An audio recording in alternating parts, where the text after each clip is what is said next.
Bienvenidos a Radio Uruguay, bienvenidos a La Máquina de Pensar. ¿Cómo andan? Arranca La Máquina de Pensar con Matías Rodríguez en control de emisiones, ahí controlando los instrumentos de la máquina, que ya mismo vamos a arrancar. Saben que esta semana, bueno, es carnaval, la ciudad vieja, les cuento, cada vez hay menos gente, parece Yo Soy Leyenda, y hoy vamos a escuchar, yo les comenté ayer, vamos a escuchar parte del segundo coloquio que hubo el año pasado del Cono Sur de el LASA. ¿Qué es el LASA? Es una asociación de estudios latinoamericanos y que esto está básicamente su central en Estados Unidos. El año pasado hubo un encuentro aquí en Montevideo de más de 500 investigadores, casi todos de ciencias humanas, ciencias sociales, pero en general la mayoría de investigadores literarios en torno a muchos temas en la Facultad de Ciencias Sociales, en Facultad de Derecho y en la Biblioteca y en Facultad de Humanidades.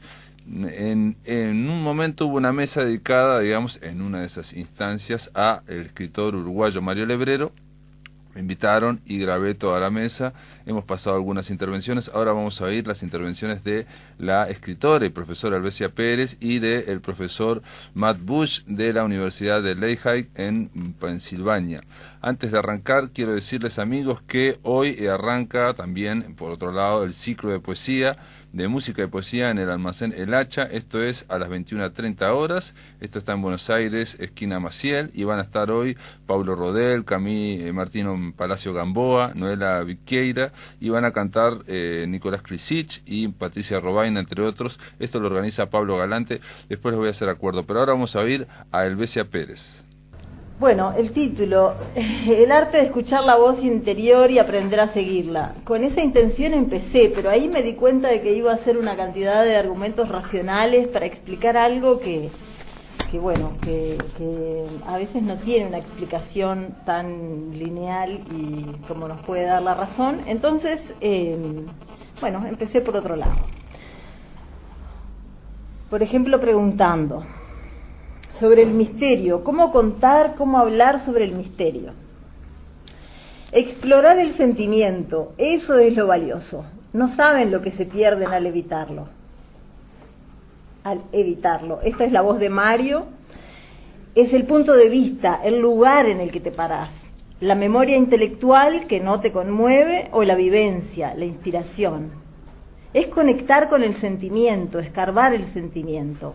Hacelo de revolver, que era un ejercicio de revolver cosas viejas. Una especie de omnipotencia intelectual les hace creer que es sentarse a la máquina y ya está. No saben lo que se pierden. Este escarbar en el sentimiento y dejarse llevar por las imágenes es una bendición. Se puede hacer escribiendo en este caso, pero se puede aplicar a la vida toda. Con otras palabras, lo dijo otra vez. El texto ya está adentro. Solo me tengo que ocupar de que el yo no se meta demasiado. Ahí, desde ese lugar, no hay diferencia entre forma y contenido. El yo tiene que hacer una vigilancia. El otro yo adentro sabe más. A mí me recuerda a Jung, que dice en algún momento, cuando la gente deja hablar a su inconsciente, este se extiende siempre sobre las cosas más íntimas. Visto desde este ángulo, aún lo más ínfimo resulta significativo. Y Suzuki dice, desde el punto de vista del Zen, los asuntos más inocentes, los más intrascendentes de nuestra vida cotidiana, tienen una profunda significación espiritual. Entonces yo acepto por esta vez, confío. Esta es una historia integrada por 7 impresiones, 7 como los años que fui al taller de Mario Lebrero y como las vidas del gato. El que sabe es el que sueña, dijo Mario Lebrero por mail el 28 de julio de 2004.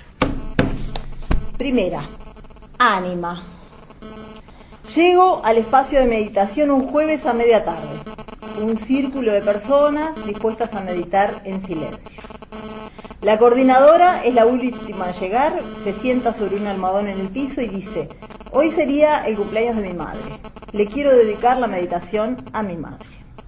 Vengo de la calle fría y con la cabeza entreverada, como suelo tenerla en la ciudad. Cuando ella dice madre, mi atención baja cálidamente de la cabeza hacia el pecho y sé que lo necesario es sentir la sensación de madre. Solo para que se entienda diré que mi madre murió cuando yo tenía 10 años y desde entonces me acompaña como la sombra la propia sensación de orfandad. Puedo decir que esa pérdida de mi madre es mi herida fundante, además del conocimiento más cercano que hasta hoy he tenido de lo que es la muerte. En esta meditación me es dada la bendición de sentir la presencia, la energía de mi madre, la siento desde el corazón. Y siento desde el corazón la presencia de Mario. Es un sentimiento profundo que, si tengo que ponerlo en palabras, sería desde el sentimiento. Lo que quiera que hagas, que sea desde el punto de vista del sentimiento. Es lo que importa. Esta ponencia me ronda en la cabeza y lo que diga o deje de decir simplemente debe ser desde el sentimiento más claro y profundo. Quizás el más primitivo, que es vérselas con el origen, con la llegada a este mundo, la sensación prístina de que nací a través de alguien que es precisamente mi madre. La noche que Mario murió, domingo a la noche, yo venía de Buenos Aires en el Eladia Isabel que cruza el Río de la Plata en plena madrugada. Era una noche de temporal. El barco demoró en salir por la tormenta y al final se decidió que sí, que se hacía el viaje. Entre el movimiento de las olas levantándose y el balanceo del buque que mareaba, me entredormí y soñé que había un velorio. Al despertar lo registré en mi diario. Soñé con un velorio. Era extraño, porque era como el velorio de mi madre, pero ahora. No pensé más en sueños ni en madres. A la mañana siguiente, ya en mi trabajo, recibí la voz de Fabiana al teléfono que dijo: murió Mario. No quise pensar más en esto hasta ahora en la meditación, cuando se me volvieron a unir la sensación de Mario y de madre. La meditación terminó con mi corazón lleno de una sana y liviana alegría cosquilleante. Segundo, el último encuentro. De aquella noche tengo recuerdos borrosos y otros no tanto. Cuando llegué, al abrirme la puerta casi dio un salto. Por un rato desapareció en su biblioteca o en su cuarto y volvió después, cuando yo ya había desencillado y me había acomodado en su sillón celeste. Hablábamos de la pila de manuscritos de amigos y alumnos que tenía a medio leer y que estaba allí en la mesita ratona. Cerró los ojos y me contó que lo había asustado, al punto de darle frío y quedarle todavía cierto temblor. Lo había asustado la sensación de miedo que yo traía de la calle cuando llegué. ¿Viniste en ómnibus?, preguntó. Y recordé que llegué en taxi, que antes viajé durante 3 horas en un ómnibus desde Colonia. Me dijo que soy muy vulnerable y que me dejo invadir por el miedo que hay en el aire. Sé que tiene razón. Esa noche habló de la muerte de sus padres, agosto, el padre un 14 de agosto y la madre el mismo día, 10 años después. Habló con nostalgia de la reciente muerte de Marosa. Compartimos nuestro miedo al mes de agosto. Hubo abrazos. Tercero, sincronía. Hoy me desperté soñando contigo a las 9 de la mañana. Mario, con el índice y el pulgar apretado en el tercer ojo, así, buscando en su pantallita, pienso. Pero parece que no tiene mucho que buscar porque sigue. Estabas hablando y hablando como en una especie de auditorio. Creo que los ojos se me salen, me levanto del sillón, no me contengo. Sí, a esa hora estaba dando clase. Nerviosa, quiero agarrarlo, algo, como si tuviera miedo de que siga buscando con los ojos cerrados. Y sigue. Pero era un montón de gente, más de 100. Sí, son como 300, acoto. Me vuelvo a sentar, ya resignada. ¿Y hablas ahí adelante para toda esa gente? Eso sí que yo jamás podría. Y sí, ya hace años que lo hago. Al final termina teniendo su gracia, le aclaro, mientras me doy cuenta de que extrañamente nunca hablamos de eso, o sea, de mi trabajo. Pero hablas todo ese tiempo parada, no te sentás nunca. Yo dejo que se me suelte la carcajada. Sí, es cierto, desde que doy clases nunca me senté. ¿Y vos cómo sabés? No te digo que me despertaste hoy de mañana con toda esa cháchara. Bueno, Merlín del siglo XXI. Bueno, sigo. Salió leída esta ponencia, qué raro. Yo no sería la misma persona si no le hubiera conocido a Mario. Constanza, en una de nuestras tertulias literarias avanzada con una copita de vino. Ni yo, responde Mariana. Y yo no necesito decir nada porque no hace falta decir lo obvio. Hay hechos que por tan adentro de mi vida se han vuelto partes de mí, obvios. Puedo hablar de mi paulatino abandono del periodismo sin saber exactamente por qué, más que porque me lo marcaba la intuición. Un cierto cambio de rumbo en el corazón de la vida. Una y otra vez ir al taller sin saber, sabiendo. La vuelta a la infancia, el contacto con lo esencial sin tapujos. Y el resultado obvio. Dejé el periodismo para dejar de escribir sobre la superficie del mundo y adentrarme en lo que viene de adentro. Por naif que parezca. Los relatos de la niña, el campo, aquellos personajes de la infancia, la inocencia reencontrada, los sueños siempre acompañando, la certeza de que es esto lo que vive y se manifiesta escribiendo desde aquellos días hasta hoy.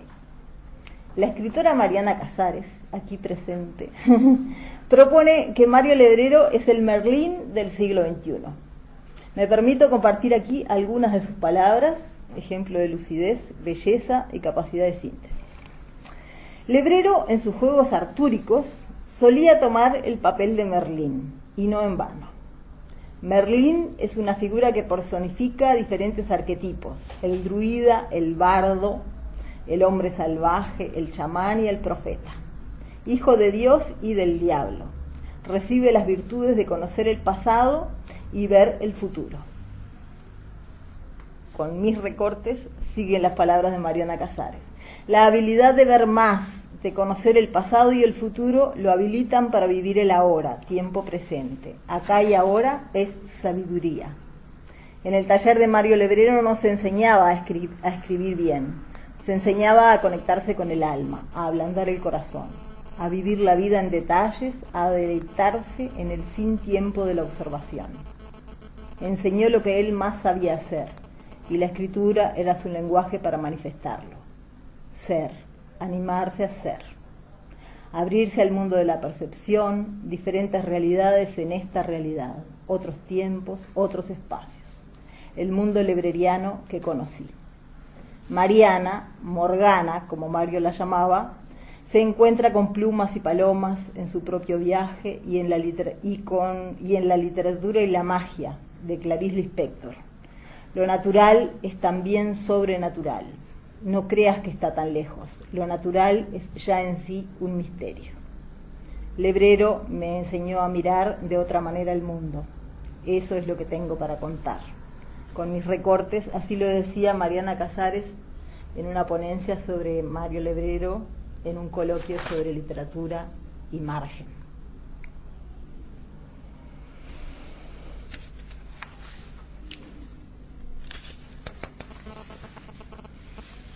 Ánimos. 5. Ahora, completo, silencio, escucha. Hay dos caminos, el de la mente común y el del corazón que te permite conectar con la gran mente. Guardados en tu corazón están todos los secretos. Dos caminos, el del intelecto que ya lo conoces y el otro, desconocido y misterioso, a cada instante, en todo instante. Animus, lo masculino en lo femenino, el arte de discernir. Ahora, en este momento, la encrucijada. Decenas de veces Mario calificó mis relatos de periodísticos. El camino del intelecto es una tentación viviente que me aleja del sentir. Ahora estoy en una encrucijada, dos caminos, un camino trazado, seguro, con pocos pozos, claro y reluciente. Ya lo conozco. Otro camino, oscuro, se pierde entre las matas del tiempo y del espacio. Es un camino que solo se puede explorar desde adentro. Estará lleno de pozos y de luces, pero solo puedes saberlo mientras lo vas recorriendo. Sí, he tenido sueños y vislumbres que me lo recuerdan, todas aquellas historias y relatos sobre los que Mario me preguntó con interés. ¿Qué hay ahí? ¿Qué se esconde atrás de eso? El rancho de barro y paja junto al arroyo donde vivía mi bisabuelo, Papa Viejo, mi bisabuelo carrero, luchador de Aparicio en la Guerra del 4. Los Borges, quiero saber más sobre los Borges, me decía Mario cada vez que aparecía uno de ellos en mis relatos. Los Borges son una familia del campo que tiene todos los componentes de lo salvaje. El padre es campesino y borracho, cualquier noche se aparece llamando en casa porque tiene mucha sed al volver del boliche y su rancho queda lejos, perdido entre los cerros. La mujer de Borges es curandera y barre el patio de tierra con su escoba de carquejas. Los hijos de Borges son agrestes, tienen un olor agridulce en la piel. Lo sé porque lo conozco, el olor de Ubaldo, el más chico de los Borges, es mi favorito, y además no sabe del respeto de las reglas ni de los alambrados. Y la muchacha de Borges tiene una belleza natural y honda que solamente es de ella. La antigua Isadora fue una india, tatarabuela, domesticada por una familia de inmigrantes italianos. Creo que es ella, o tal vez su madre, la que aparece cada tanto corriendo, desesperada, buscando a los suyos entre las piedras a orillas de un arroyo. Busca a todos los que le mataron. Voces y paisajes que llegan, murmullos de otros tiempos para inspiraciones nuevas, sin espacio ni tiempo, como el río, una armonía que sola se levanta entre las piedras. Estos son algunos de mis misterios evidentes, los que viven al acecho mientras llevo en la ciudad una vida solo en apariencia tranquila. ¿Y qué decir de los gauchos que se aman y de la mujer que vive en la calle, duerme en una escalinata y anda con las bolsas al hombro? Y de la muchacha que fue arrastrada por el amor, el dolor, la locura y la muerte, y del gato, siempre anda atravesándose algún gato. Sueños y vislumbres en el camino que se pierde entre las matas. Una mujer montada en una moto corre libre, con sus largos cabellos sueltos. Rauda se va del pueblo. Aparentemente la mujer soy yo. Lo soñé y me olvidé por varios días. Cuando me acuerdo se lo cuento a Mario. Tira sobre la mesa los papeles y la lapicera que tiene entre las manos. Se levanta bufando. ¿Cómo te puedes olvidar de ese sueño? Vos sí que estás loca. Bueno, 6. Estos son dulces para niños golosos. Que podemos hacer nosotros, por ejemplo. Mario, me voy de vacaciones y quiero un libro que me cambie la vida.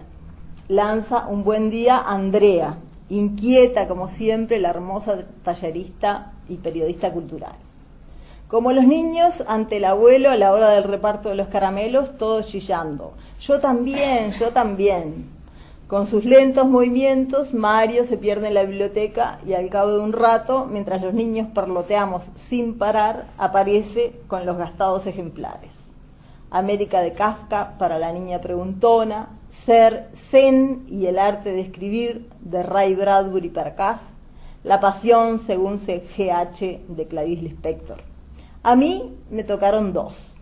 Lunar Caustic de Malcolm Lowry, pero primero léete Bajo el volcán, porque si no, no vas a entender nada. El último, 7. El sueño del abuelo.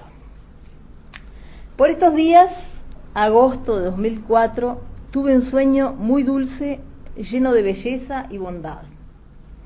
Estaba en la casa de la infancia, en lo alto del cerro, y se me presentaba una imagen extremadamente luminosa de un anciano, mezcla de mi abuelo y mi bisabuelo, de pelo muy blanco, ojos clarísimos, resaltados por la humedad de las lágrimas, el agua le nadaba adentro y tenía una sonrisa sin dientes, abarcadora y convocante.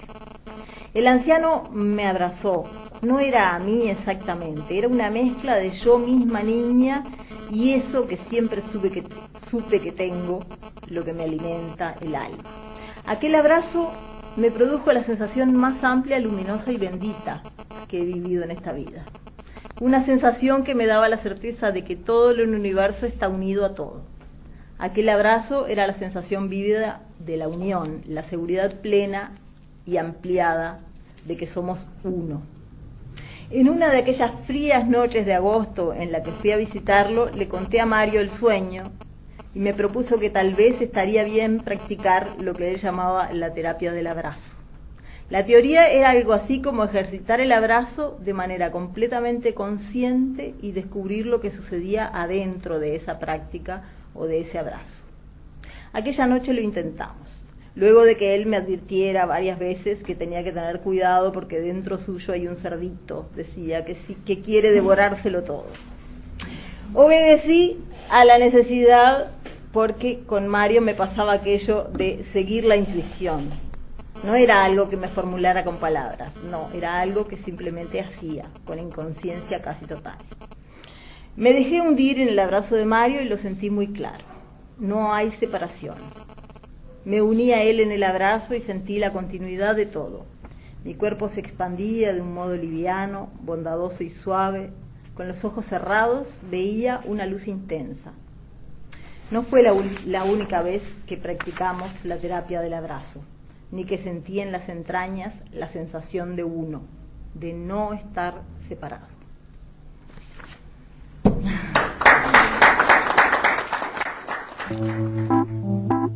En el aire de Radio Uruguay, La Máquina de Pensar.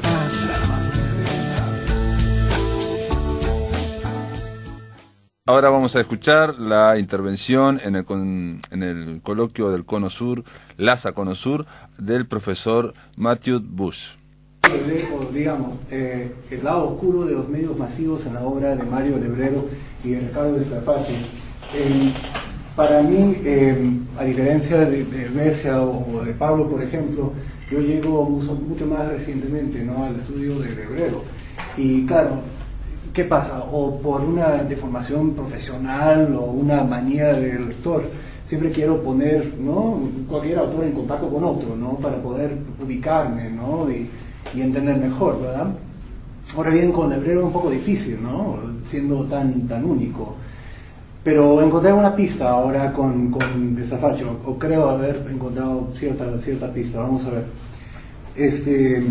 En la colección de cuentos, Nuestro Iglú en el Ártico, Mario Lebrero, publicada al cuidado del escritor argentino Ricardo Staffacci.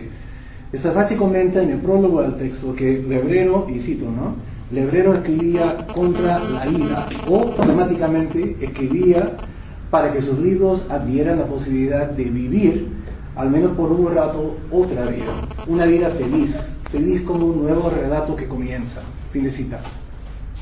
Desde La Ciudad hasta la novela luminosa, vemos numerosos ejemplos de las posibilidades de vivir esa otra vida, una de búsquedas, de encuentros, desencuentros y choques violentos con situaciones tanto oníricas como absolutamente mundanas. En novelas como Nick Carter o La Banda de 100 Pies, Lebrero nos presenta aún otra posibilidad para vivir esa otra vida, pero esta vez condicionada por la lógica de los medios masivos. Ambas novelas presentan, desde un diálogo crítico con la cultura de masas, visiones de un mundo representado cuyos límites son definidos por la distribución de lo sensible establecidas por los medios masivos. Y aludir a la distribución de lo sensible, claramente estoy tratando de dialogar acá con Rancière. Acá no me voy a meter tanto de frente con lo que es la teoría, pero bueno, eso es un poco mi ángulo, ¿no?, de entrada. En esta emergencia de lo sensible se percibe una conexión con el mismo Staffacci, cuyas novelas La Boliviana y Geraldo y Mercedes, por ejemplo, también juegan con los límites codificados por la telenovela para subvertir su visión del mundo. En esta ponencia quiero poner en contacto La Banda de 100 Pies de Lebrero y Geraldo y Mercedes de Staffacci para demostrar las formas en que dependen de la cultura de masas como materia prima de sus obras, a la vez que subviertan las convenciones de la producción más mediática, más específicamente el periodismo en Lebrero y la telenovela en Staffacci. De hecho, La Banda de 100 Pies comparte una estrecha relación con los medios masivos, ya que fue publicada inicialmente en una serie de entregas al periódico bonaerense Página 12, dialogando así con una de las tecnologías pioneras de la cultura de masas en el contexto contemporáneo. De esta manera, su formulación para la distribución masiva nos ayuda a entender mejor la estructura fragmentaria de la narración, en el que el jefe de policía Smith Andrews y el detective Carmody Trailer, junto con sus equipos respectivos, investigan las acciones violentas de la siniestra Banda de 100 Pies, cuyos afiliados aparecen vestidos de un gran 100 pies imitando los disfraces de un dragón que se pueden ver en festivales callejeros. Una bailarina afiliada con la banda cuyo nombre se derive de una danza erótica que hace con osos en el escenario. La desaparición de Molly es investigada por Angus McCoy, un miembro del equipo de Trailer que se enamora de Bear Betty, y también por Jonathan Morris, un monje chino y periodista que trafica con la información que recibe de sus contactos en el servicio secreto chino. O sea, bueno, una volada, ¿no? La fragmentaria trama de la novela, que denota un homenaje paródico a las ficciones detectivescas del Reino Unido y los Estados Unidos en sus personajes anglosajones y el tránsito entre esos dos países representados en la novela, contiene también desconexiones narrativas y lógicas que reflejan la estructura segmental de la narrativa en serie, lo que se acumula en un aparente sinsentido textual. Sin embargo, lo que puede aparecer como caos dentro del relato se vuelve legible dentro del texto, en tanto que pone en tela de juicio los mecanismos narrativos de los medios masivos. La narración de texto arranca violentamente cuando Smith Andrews es tirado por una ventana. Esta ruptura de vidrio en el texto tiene un paralelismo simbólico con la ruptura del marco narrativo basado en el reportaje periodístico, lo que se revela con claridad hasta el último segmento de la novela, en que leemos lo siguiente. Aquí cito al texto. La historia hasta aquí narrada se basa en una compleja investigación de documentos y recortes periodísticos y en entrevistas con distintas personas que tuvieron alguna relación con los hechos, realizadas algunas por correspondencia, otras personalmente. Muchos de los datos me fueron aportados directamente por Jonathan Morris, quien, de hecho, sugirió que esta historia debía ser escrita. Fin de cita. El resto de este segmento de texto presenta una conversación con Morris, en que el narrador expone sus preocupaciones y suposiciones acerca de lo que pudiera haber pasado con la banda, la que sigue en libertad al final de la novela. De esta forma, observamos que la construcción del relato se basa en una compilación de evidencia cuya autenticidad es conectada o por origen o por referencia a los medios masivos y sus modos de producción. Podríamos quizás pensar acá una condición benjaminiana, con la idea de los medios, hacer algo desde los medios, revolucionizar, ¿no? Los medios, que yo creo que de hecho no es el acercamiento del hebrero en este caso, es más bien burlarse de estos medios y cómo funcionan, ¿no es cierto? Se accede a la información de la trama de la novela o por medio de artículos periodísticos o por entrevistas similares a las que conducen los grupos mediáticos que recogen información sobre eventos actuales. En ese sentido, hay una inconsistencia básica, ya que la información en la que se basa la novela es incompleta, conformada por una serie de flashes, ¿no?, informacionales y versiones parciales de los eventos. Dada esta falta de información, es imposible narrar la resolución de los crímenes de la banda o las aventuras de los personajes principales de la novela. El narrador, o más bien el compilador del texto, es consciente de estos vacíos. Leemos lo siguiente: mira, es posible que el lector deje pasar el hecho de que no se dice nada más de la historia de Angus y Bear Betty. Hasta es posible que se conforme con la incertidumbre acerca del pasado o del futuro de Molly, la vendedora de violetas. Lo mismo con todos los otros cabos sueltos de la historia. Pero lo que el lector no podrá perdonar jamás es el hecho de que no se diga una sola palabra acerca del enigma de la banda de 100 pies. Es un tema demasiado grande. Es lo único que queda en una oscuridad total. No sabemos quiénes eran, ni cuál era la intención de aquel ridículo muñeco, ni por qué esas agresiones hacia la sociedad tan salvajes y tan gratuitas. Fin de cita. La metatextualidad del texto o del relato es evidente mientras el narrador examina la posible recepción del texto y sus fallas estructurales. Y por esa razón, el narrador espera organizar y cerrar la historia presentando a Morris una hipótesis sobre el origen de la banda. Comenta el narrador, y cito: se me ocurrió que la banda de 100 pies fue creada deliberadamente como una fuente de noticias para los diarios, que detrás de la banda no había otra cosa que el dueño de un periódico, o una sociedad de dueños de periódicos. Fíjate cómo estos multiplicaron sus ventas desde la aparición de la banda. Fin de cita. A lo cual responde Morris que era la mejor teoría que ha escuchado, pero tan lejos de la verdad como cualquier otra. En ese diálogo que cierra la novela, la capacidad de los medios masivos para presentar una versión parcial de los eventos sociales se vuelve evidente. Sean los periódicos, la televisión, la comunicación e internet, la cultura más mediatizada ofrece una aproximación incompleta a la esfera social, aun cuando pretende encapsular la totalidad de los eventos, lo cual se parodia en la misma estructura folletinesca de la novela de Lebrero. De esa manera, el desenlace de La banda de 100 pies nos pide reflexionar sobre el acto narrativo y los modos en que la perspectiva más mediática distorsiona el relato. Notablemente esa información, o más bien es información periodística que orienta y a la vez limita la presentación del texto. En gran medida, sin esa información que circula en la esfera de los medios masivos, sería imposible narrar La banda de 100 pies, lo que en su manifestación folletinesca en página 12 circula dentro del mismo medio, ¿no? La novela de Lebrero entonces propone el periodismo como un horizonte que paradójicamente capacita el flujo de la información mientras obstruye la comunicación interpersonal por medio de sus procesos de narrativización. Además, la posible atribución de la existencia de la banda a una campaña de publicidad añadiría otro componente a la intervención más mediática del relato, pues toda la historia sería producto de los intentos del periodismo para modelar e influir en el mundo representado.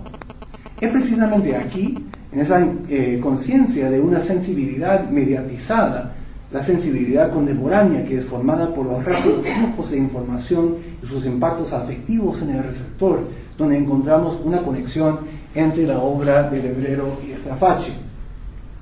En la novela Gerardo y Mercedes, Scaraface escribe y a la vez inventa una nueva historia y también recicla una estructura popularizada en un formato mediático que es la telenovela.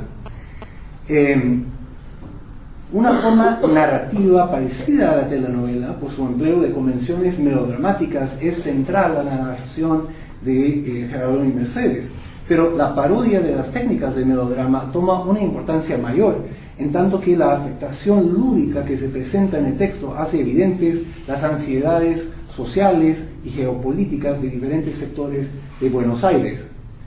Vemos una serie de convenciones melodramáticas como veladas filiaciones, escapes de último momento y finales felices, pero también una formulación del mundo representado que se comprende afectivamente a la vez que se le evalúa paródicamente por los mecanismos de la narración melodramática.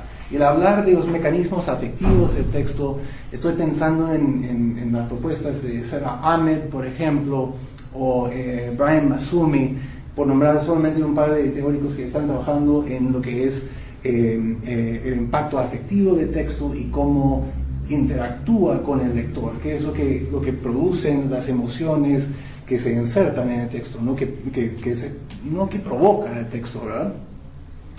En Gerardo y Mercedes tenemos a los titulares personales, Gerardo Bofiego y Mercedes López Paviola, quienes en sus propias palabras dicen, y cito, nos llevamos bárbaro, nos llevamos genial, genial, ¿no?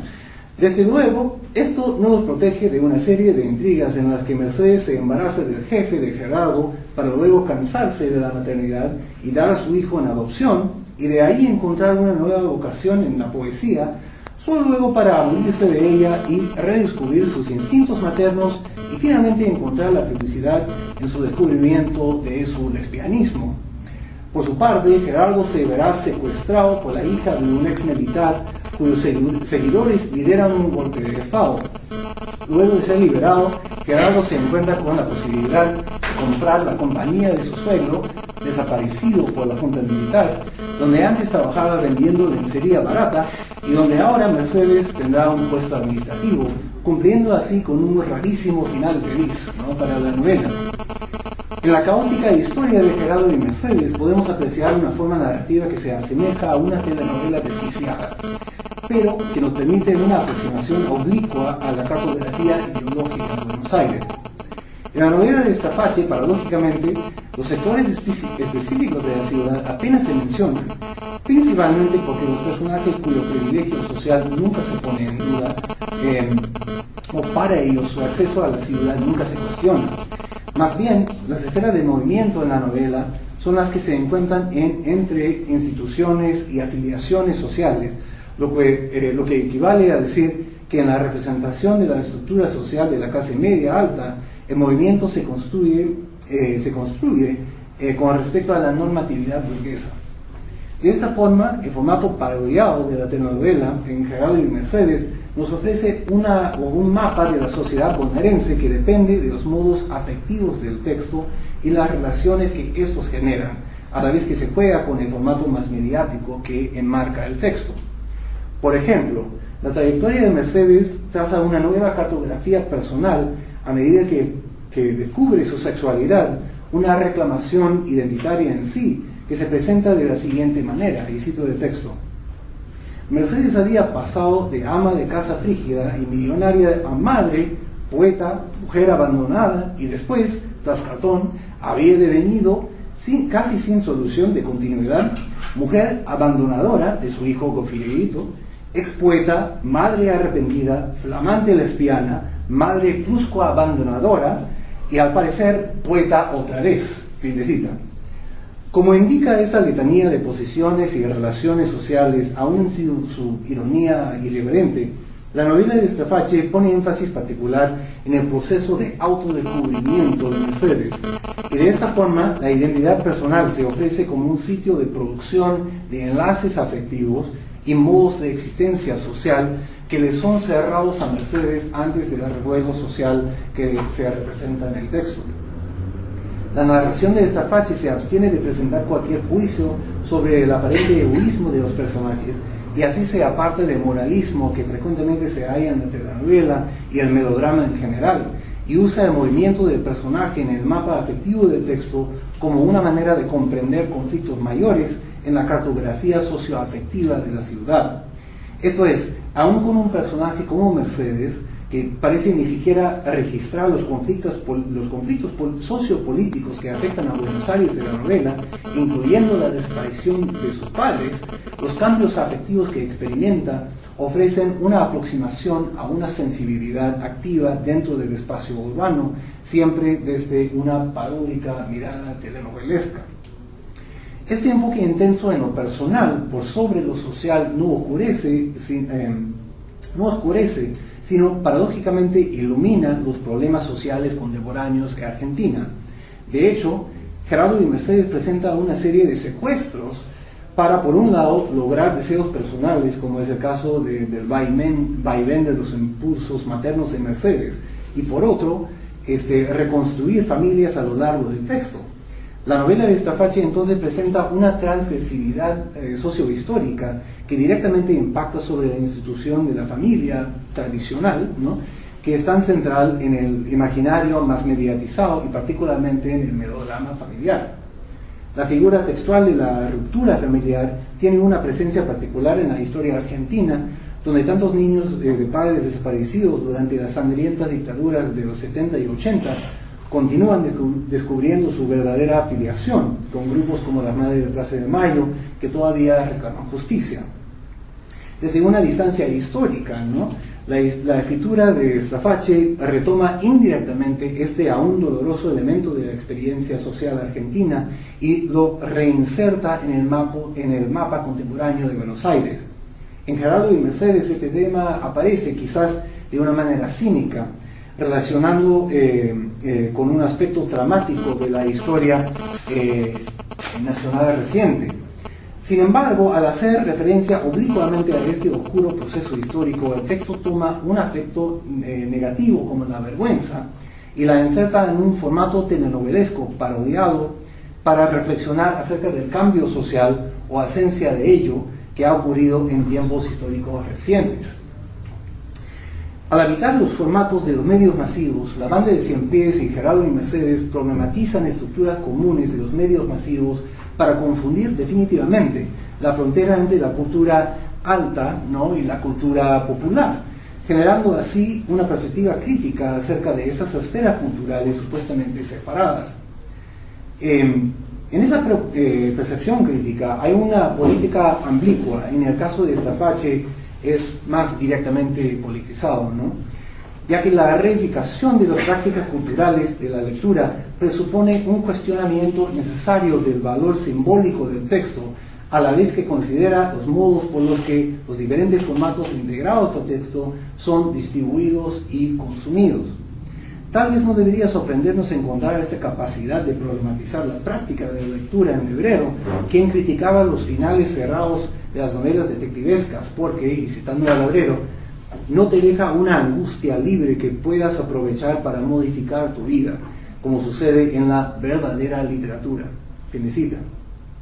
En el cruce de caminos entre el arte más mediatizado y la verdadera literatura, en palabras de Lebrero, debemos encontrar una nueva perspectiva de lectura, capaz de balancear las demandas de diferentes formatos, una necesidad urgente en un entorno contemporáneo formado cada vez más por las tecnologías y medios masivos. Gracias. En el aire de Radio Uruguay, La Máquina de Pensar.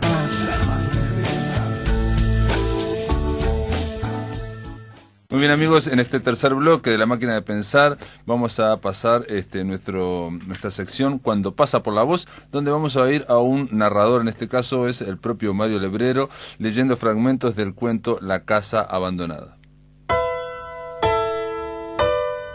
¿Qué ocurre cuando el cuento y la poesía pasan por la voz? La palabra a través de la garganta y junto al corazón transforman al texto. Cuando pasa por la voz, un espacio para oír la voz de poetas y narradores.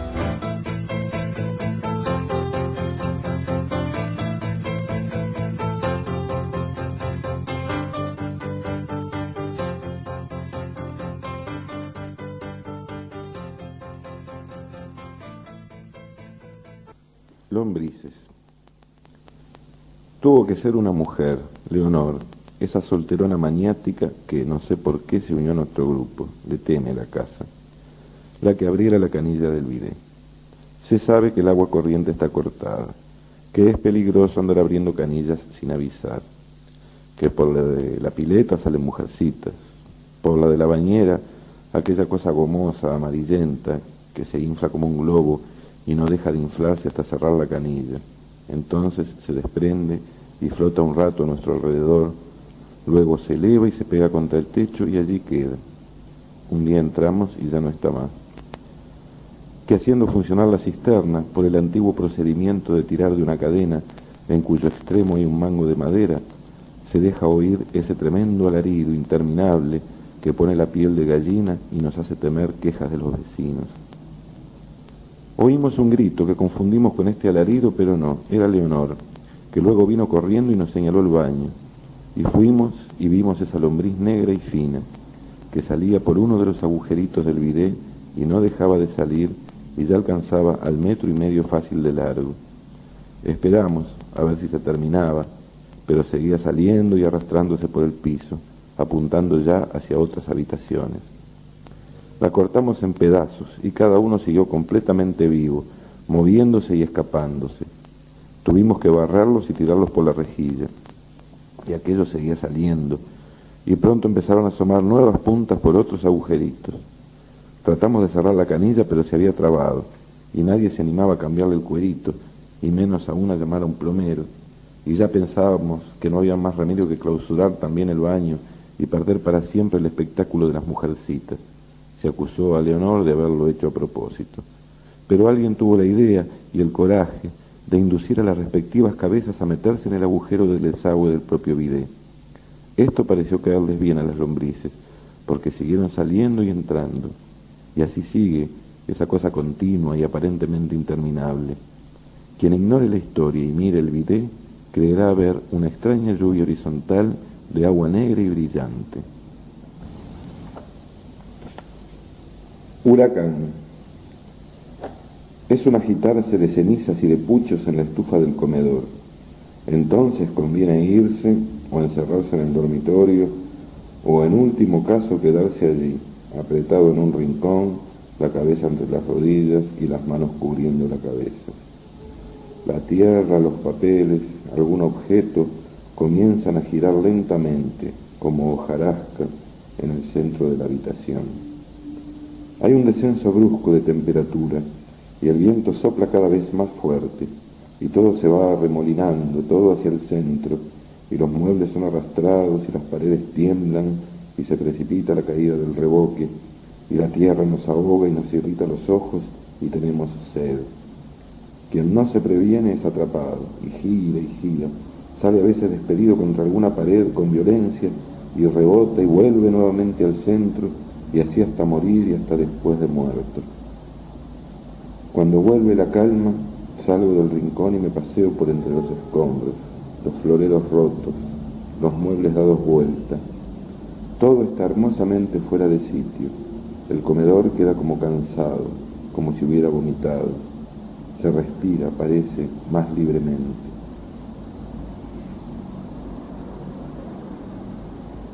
El unicornio.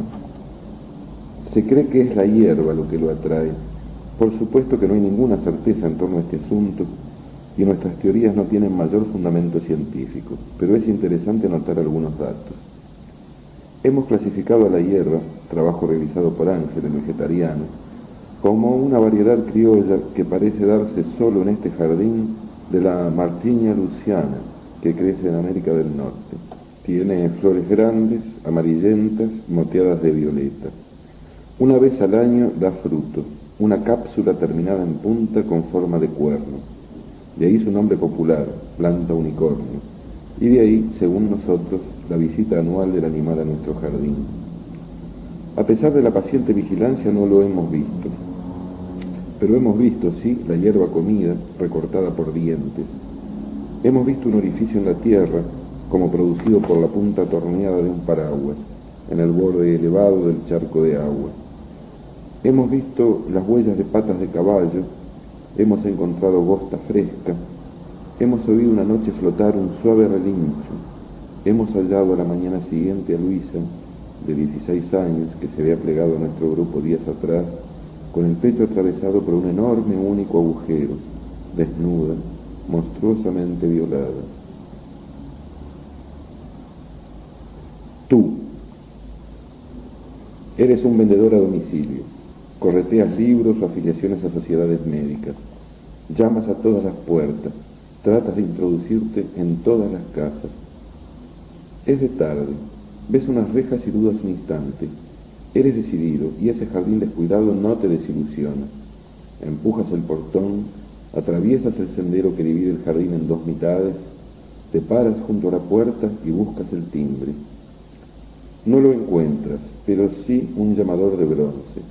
Representa una mano de largos y finos dedos, con un gran anillo en el mayor, a la que falta, no por rotura, sino por intencionada fabricación, un par de falanges del índice. Tu mano, al reparar en esta ausencia, se detiene, pero recuerdas algunas lecciones de la escuela de vendedores y algunos casos anteriores de los que tienes experiencia personal y completas el movimiento. Tomas el llamador, lo levantas, haciéndolo girar sobre su bisagra, y lo dejas caer 1, 2, 3 veces sobre su base, también de bronce. Adentro el sonido retumba. Esto te confunde. Nosotros, gracias a tristes experiencias, sabemos bien que los ecos que el llamado despierta en la casa son múltiples y extraños, y que invariablemente dan la sensación de una voz ronca y pastosa que insiste para que abras la puerta y entres. Tu confusión dura poco tiempo, tomas por realidad tu esperanza y cometes el tremendo error.